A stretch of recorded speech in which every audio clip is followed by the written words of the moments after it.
Kwa hiyo Baraza la Manispaa ya Mjini leo imesimamia agizo lake ambalo lilitolewa agizo hilo wiki moja iliyopita, ya Jumatano iliyopita mpaka siku ya leo, ya kuwataka wafanyabiashara ambao biashara zao wanafanya maeneo haya ya Tobo la Pili, lakini pia kwa madereva na makondakta ambao kituo cha Tobo la Pili wamefanya ndicho kituo mama cha kupakia abiria na kushusha abiria.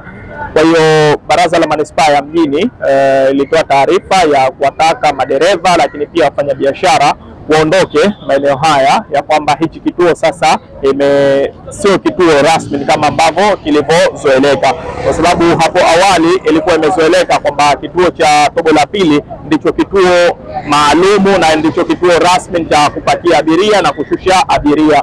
Kwa hiyo tufahamu ya kwamba hichi sio kituo cha kushusha wala cha kupakia abiria, ni kituo cha kupita tu, cha kupita mtu kama anavyoshuka katika vituo vingine.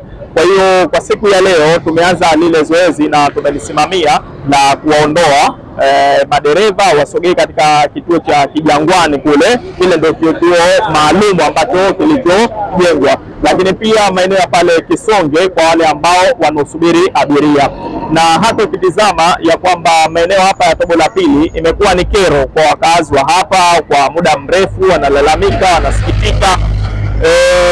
Tuelewe ya kwamba kuna baadhi ya watu walikuwa wanafanya biashara zao chini ya madirisha ya watu, lakini pia wengine walikuwa wanafanya makelele. Uchafuzi wa mazingira umeongezeka kwa baadhi ya wafanya biashara, imekuwa mtu anajisaidia pahali popote. Kwa hiyo Baraza la Manispaa Mjini imezingatia mazingira ya watu wote ya hali zote. Wafanya biashara wametakiwa waende maeneo ya Sateni wakafanya biashara zao Penda Mgongo pale, lakini pia hata katika soko la Kibanda Maiti pia watu wametakiwa wakafanye biashara zao. Na madereva wanaoendesha gari za abiria wanatakiwa waende zao kituo cha Kijangwani. Pale ndio kituo cha kupakia abiria na kushusha abiria.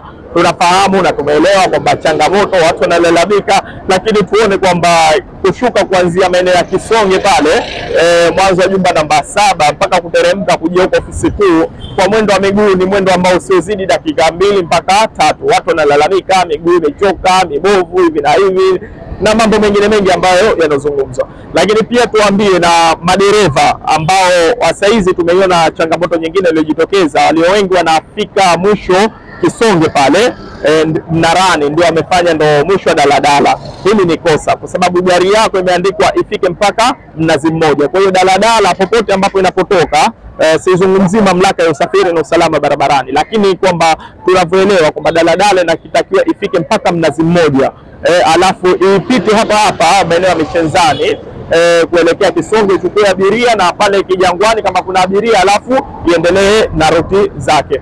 Kwa hiyo tushirikiane kwa pamoja. Lengo la kuondosha kituo hiki ni kuweka katika mazingira ya usafi, na hata wakazi wa hapa walio wengi wameridhishwa na wamelipongeza hili baraza, wamelipongeza baraza kwa zoezi hili, na pia tushirikiane kwa pamoja katika kutunza na kuenzi mji wetu. Atakaye kwenda kinyume na agizo hili, kuna wafanya biashara ndio ambao wanaojaribu kubipu, kwamba tumesema mtu yote atakayechukuliwa kwanza biashara yake, kwanza kuna faini isiyopungua shilingi 50,000 atapigwa faini mfanya biashara. Lakini pia kuna jingine anaweza pia hata biashara yake asipewe. Lakini kwa upande wa madereva nao hali kadhalika vile vile, atakayekaidi agizo hili basi hatua za kisheria zitachukuliwa dhidi yake, kwa dereva yote ambaye atakayekaidi agizo hili.